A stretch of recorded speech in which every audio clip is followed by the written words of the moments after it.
संयम किस तरह की वैधानिक चीजें आप इसके अंतर्गत देखते हैं? लॉ क्या कहते हैं? एक सांसद की शपथ कैसी होनी चाहिए? संयम अपनी बात करिए, फिर मैं ब्रेक पे जा रहा हूं। सबसे पहली बात तो ये आजकल ये फैशन बन गया पार्लियामेंट में, लोकसभा में खास करके, कि जितने भी कांग्रेस पार्टी वाले हैं जब भी प्रधानमंत्री पार्लियामेंट में एंटर करते हैं, लोकसभा में आते हैं, तो ऐसे कॉन्स्टिट्यूशन को पकड़ के खड़े हो जाते हैं। कांग्रेस पार्टी वाले leader of opposition Rahul Gandhi ji ने भी यही किया था। जब मोदी जी शपथ ले रहे थे तो उनके सामने ऐसे कॉन्स्टिट्यूशन लेके खड़े हुए थे।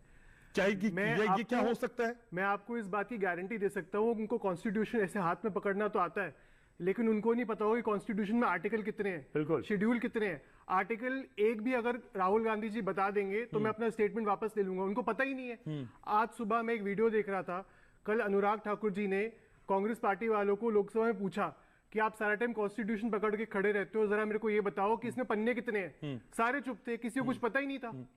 कॉन्स्टिट्यूशन ऑफ इंडिया में, भारत के संविधान में स्पेसिफिक आर्टिकल्स हैं। वैसे हमने आपको यहाँ पे सीनियर एडवोकेट की भूमिका में रखा है, तो मैं ये बीजेपी पंकज में बोल रहा हूँ। हमने खुद यही तो प्रॉब्लम है। अगर कोई चीज, सर एक सेकंड, खुद ही कह दिया सर, मैं सबको पेशेंटली सुन रहा था। अच्छा, अगर मेरी बात, पंकज जी, अगर मेरी बात किसी को पसंद नहीं है तो ब्रांड कर दो, संयम केजरीवाल तो बीजेपी से है, ऐसा नहीं है।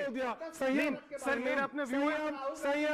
संयम सर मेरा अपना व्यू है। ऐसे नहीं होता ना, ऐसे संयम। आप मुझे लॉ समझाइए सर। मैं आपको लॉ समझना है, वो बाकी मुझे सूर्य महफिल समझा देंगे, पंकज जी समझा देंगे। सर मुझे लॉ समझाइए। सर लॉ इस पे ये है कि आर्टिकल 99 है जो स्पेसिफिकली ये बताता है कि जब भी कोई मेंबर ऑफ पार्लियामेंट जब बनता है, जब वो नियुक्त होकर आता है, तो ओथ उसको सबसे पहले लेनी पड़ती है, उसके लिए मैंडेटरी है।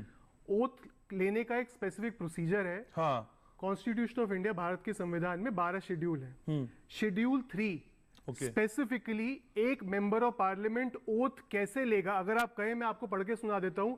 स्पेसिफिकली एक शेड्यूल में दिया हुआ है कि ये पूरी प्रॉपर एक पंक्ति है जो एक मेंबर ऑफ पार्लियामेंट को बोलना है। अच्छा, लेकिन ये लोग करते क्या है, वो तो ये बोले चाहे ना बोले, उसके अलावा नारेबाजी करनी शुरू कर देते हैं। क्योंकि इनको एक आदत पड़ गई है अब, क्योंकि ये सारे पॉलिटिशियंस है, that I have to play to a gallery, तो वो इनको करना होता है। अब वोट तो ये हिंदुस्तान में ही लिया है ना उन्होंने। ओएसी जी जिस पार्टी को बिलोंग करते हैं, वोट इनको पैलेस्टीन वालों ने तो दिया नहीं है। यहीं से हैदराबाद से तो लेकर आए वोट, और ये आए भारत की। अच्छा, संयम हिंदू राष्ट्र बोल सकते हैं? सर हिंदू राष्ट्र बोलना या कुछ भी बोलना, ऐसा शेड्यूल 3 में मेंशन नहीं है।